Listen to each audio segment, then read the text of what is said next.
भारत को लेकर आईएमएफ के अंदर बवाल क्यों मचा है और आईएमएफ दो टुकड़ों में क्यों बंट रहा है, जानेंगे क्या है मामला। तो वहीं दूसरी तरफ चाइना की दिग्गज कंपनी हुई धराशायी और अब लोग ये कह रहे हैं कि क्या भारत चाइना को क्रॉस कर देगा। जियोपॉलिटिक्स में बहुत कुछ चल रहा है, हमेशा की तरह जानने को मिलेगा बहुत कुछ। आइए जानते हैं इन खबरों को विस्तार से। इस वक्त ना आईएमएफ के अंदर एक लड़ाई चल रही है और ये लड़ाई जो है इस बार भारत की ग्रोथ रेट को लेकर है। भारत के जीडीपी ग्रोथ रेट के अनुमान को लेकर आईएमएफ और उसके एग्जीक्यूटिव डायरेक्टर कृष्णमूर्ति सुब्रमण्यम के बीच में घमासान जारी है। सुब्रमण्यम के अनुमान से आईएमएफ ने किनारा कर लिया था। इस पर सुब्रमण्यम ने कहा था कि भारत के लिए आईएमएफ के जीडीपी ग्रोथ के अनुमान लगातार गलत रहे हैं, लेकिन उनके अनुमान सटीक रहे हैं। आईएमएफ ने भारत की इकोनॉमी के 2047 तक सालाना 8% की रफ्तार से बढ़ने का अनुमान जताया था, लेकिन आईएमएफ की प्रवक्ता जूली कोजेक ने कहा कि सुब्रमण्यम की व्यक्तिगत राय है और अंतर्राष्ट्रीय मुद्रा कोष का प्रतिनिधित्व नहीं करता है। सुब्रमण्यम इससे पहले भारत सरकार के लिए मुख्य आर्थिक सलाहकार के रूप में कार्य कर चुके हैं। आईएमएफ ने साफ किया कि भारत की जीडीपी ग्रोथ के बारे में सुब्रमण्यम का हाल में दिया गया बयान आईएमएफ का आधिकारिक बयान नहीं है। उन्होंने भारत के प्रतिनिधि के रूप में ये अनुमान जताया था। आईएमएफ के स्पष्टीकरण के बाद सुब्रमण्यम ने एक्स पर एक पोस्ट में कहा कि आईएमएफ न्यूज में मेरे कार्यकाल के दौरान भारत के विकास दर के बारे में आईएमएफ स्टाफ का अनुमान लगातार गलत रहा है। भारत की विकास दर 7% से अधिक रही है, जबकि आईएमएफ स्टाफ के सारे अनुमान 7% से कम रहे हैं। विपरीत मैंने सटीक भविष्यवाणियां की है। मेरी सितंबर 21 की भविष्यवाणी देखें। मैंने इस दशक में भारत का ग्रोथ रेट 7% से अधिक रहने का अनुमान जताया था। वित्त वर्ष 21-22 में ये 9.7 और वित्त वर्ष 22-23 में 7.0 रहा, जबकि वित्त वर्ष 23-24 में इसके 7.6 रहने का अनुमान है और आंकड़े कहते हैं। सुब्रमण्यम ने कहा कि इसके विपरीत आईएमएफ स्टाफ के अनुमानों की जांच करें तो वित्त वर्ष 23-24 के लिए उन्होंने नवंबर 2022 जनवरी में भारत की इकोनॉमी को 6.1 की ग्रोथ से बढ़ने का अनुमान जताया था। अप्रैल 2023 में उन्होंने इसे घटाकर 5.9% कर दिया था। नवंबर 2023 में उन्होंने 6.3 की भविष्यवाणी की थी और वित्त वर्ष 23-24 के लिए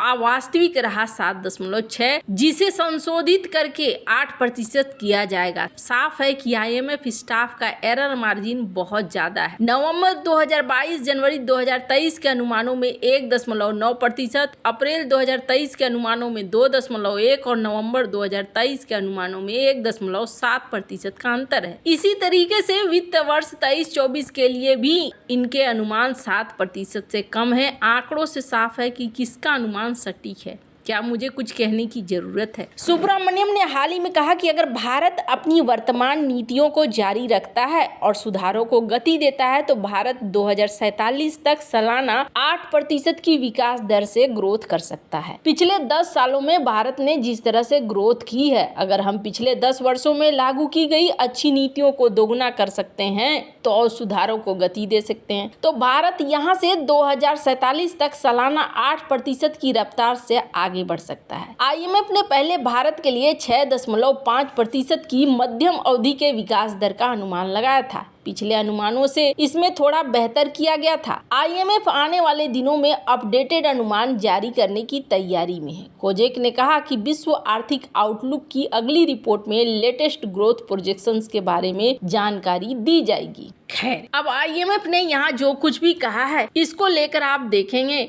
तो इन्होंने पूरा का पूरा एक डिटेल खाका दिया और बताया कि देखिए जो ग्रोथ रेट है वो ग्रोथ रेट को आईएमएफ जो भी दिखलाता है उसमें बहुत सारी गलत चीजें ही दिखती हैं और जो आउटकम आता है वो उतना सही नहीं रहता है। एक बात तो साफ है, जो इन्होंने आंकड़े दिए हैं वो आंकड़े भी यही बात को कह रहे हैं कि आईएमएफ का अनुमान भारत को लेकर गलत ही रहा है। खैर, जहाँ एक तरफ ये सब कुछ है तो वहीं दूसरी तरफ स्क्रीन पर एक आर्टिकल देख सकते हैं। चाइना का एक बड़ा डर फिर से सही साबित होता हुआ दिख रहा है। चाइना की एक और बहुत बड़ी दिग्गज कंपनी है और वो कंपनी इस वक्त डूब रही है। इसे भी दिवालिया करने के लिए नोटिस जारी कर दिया गया है। चाइना का जो ये प्रॉपर्टी डेवलपर है, वैसे तो कहा जाता है कि इस तरह की कई सारी कंपनियां होंगी, लेकिन ये वो डेवलपर हैं जिनका नाम बहुत ज्यादा है, सिमाओ को भी आखिरकार स्टेट ओन्ड बैंक ने हांगकांग में ये ऑर्डर दे दिया है कि इसे लिक्विड कर दिया जाए।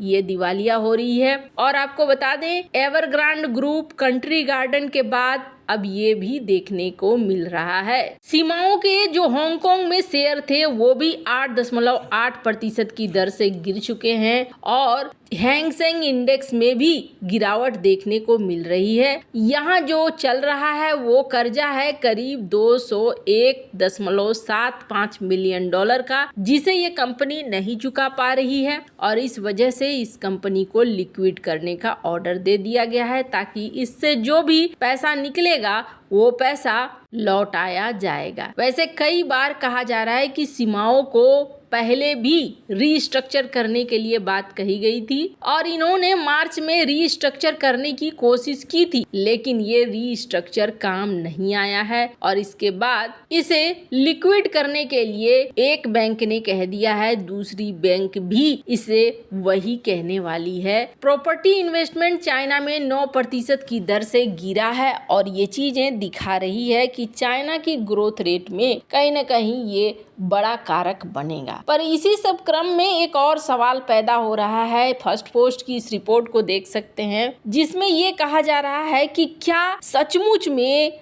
अगला चाइना बनने वाला है भारत। आखिर भारत ऐसे कौन से बदलाव कर रहा है जिसको लेकर ये कहा जा रहा है। तो सबसे बड़ी बात इन्होंने कही कि पिछले कुछ सालों में 2014 से अगर हम देखें तो भारत ने 34,000 माइल के नेशनल हाईवे बना लिए हैं। और फिर इन्होंने ये भी कहा कि जिस तरीके से इंफ्रास्ट्रक्चर भारत ने बदला है, railway, road, port, airport, power, telecommunication, ये जो है ये एक बड़ा बदलाव है। और इन सब में एक और बड़ा बदलाव है और वो है डिजिटल इंफ्रास्ट्रक्चर। बहुत तेजी से भारत अपने डिजिटल इंफ्रास्ट्रक्चर को भी बदल रहा है, जो ताल में ताल मिलाता हुआ दिख रहा है। यहाँ पर इन्होंने कहा कि अगर हम ग्लोबल मार्केट शेयर देखें हाई स्किल सर्विस का, तो ये भी बढ़ा है और यहाँ पर देखने को मिला है भारत की ग्रोथ 2022 में 5.8% की देखने को मिली है। ग्लोबल मार्केट अगर मैन्युफैक्चरिंग में बात करें तो यहाँ भी भारत को एक ग्रोथ देखने को मिल रहा है। खास तौर पर जो ग्रोथ है वो करीब 1.8% का ग्रोथ है। कहीं थोड़ी सी गिरावट भी है, लेकिन लोकल स्किल मैन्युफैक्चरिंग से लेकर ऑल मैन्युफैक्चरिंग में ये धीरे धीरे बढ़ोतरी दिख रही है। इन्होंने कहा है कि कई सारे सेक्टर हैं जिसमें भारत काफी तेजी से आगे बढ़ रहा है, लेकिन अभी भी चाइना एक बहुत बड़ी इकोनॉमी है और ऐसे में तुरंत से इसे पा लेना आसान तो नहीं होगा, क्योंकि बहुत सारे ऐसे भी हैं, स्क्रीन पर आप देख सकते हैं, जो कह रहे हैं कि क्या 2028 तक लीड करने लगेगा भारत। तो साफ किया गया कि ये बात तो सही है कि पश्चिमी देश अब चाइना को एक प्रतिद्वंदी नहीं बल्कि अब एक दुश्मन की तरह देख रहे हैं। ऐसे में इसका फायदा भारत जैसे देशों को मिलेगा, पर ये आने वाले समय में ही पता चलेगा कि क्या सचमुच भारत पार कर पाता है या नहीं कर पाता है। वैसे आपको क्या लगता है, इन सब मामले में आपकी क्या राय है, कमेंट कर जरूर बताएं। जल्द मिलते हैं अगले वीडियो में नई खबर के साथ।